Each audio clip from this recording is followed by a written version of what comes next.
ఐగుప్తులో నుండి ఇశ్రాయేలీయులను దేవుడు విడిపించి పాలు తేనెలు ప్రవహించే దేశానికి నడిపించడానికి మోషే నాయకత్వంలో ప్రజలందరినీ కూడా నడిపించుచున్న సందర్భమున ఆయన ఎర్ర సముద్రము వైపుగా ప్రజలను నడిపిస్తూ వచ్చాడు.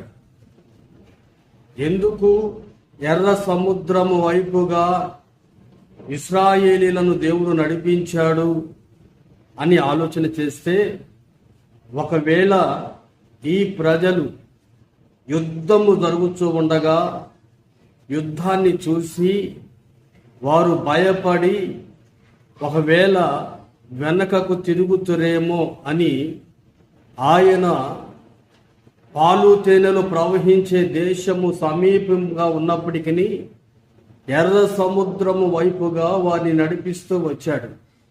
కారణం ఏమిటో తెలుసా? వారు దేవుని మీద ఆధారపడాలని, వారికి దేవుడు తోడుగా ఉన్నాడనే ఒక గ్రహింపు ఆలోచనతో ఎన్ని శ్రమలు, ఆటంకాలు, అడ్డంకులు వచ్చినా మాకు ముందు వెనకలుగా మా దేవుడు ఉండి మమ్మలను నడిపిస్తాడు అనే ఒక ఆలోచన, గ్రహింపు వారిలో కలగాలి అని ఒక ఆలోచన దేవుని మనస్సులో ఉంది.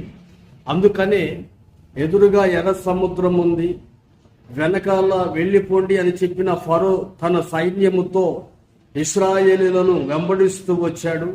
ఆ సందర్భాన్ని వారు మొరపెడుతూ ఉన్నారు మోషే దగ్గరికి వచ్చి.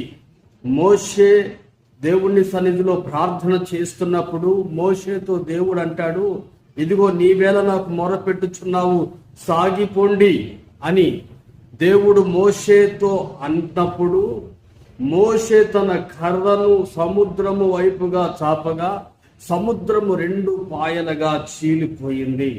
ఇశ్రాయేలీల ప్రజలు ఆరిన నేలపై సముద్రములో ఆ ధరికి నడిచి వెళ్ళిపోయారు. ఈ రోజున ప్రభునందు ప్రియమైన దేవుని ప్రజలారా, ఎటువంటి శ్రమలు, సమస్యలు, ఇరుకులు, ఇబ్బందులు నీకు వస్తూ ఉన్నప్పటికీ నీ పక్షముగా నిలిచి ముందు వెనకలుగా ఉండి నిన్ను నడిపించగలిగిన సర్వశక్తిమంతుడు, సముద్రమును కూడా పాయలు చేయగలిగిన శక్తిమంతుడు, నీవు ఆరాధిస్తున్న దేవుడు, ఆయన నీకు తోడై ఉన్నాడు, ఆయన నిన్ను నడిపిస్తాడు.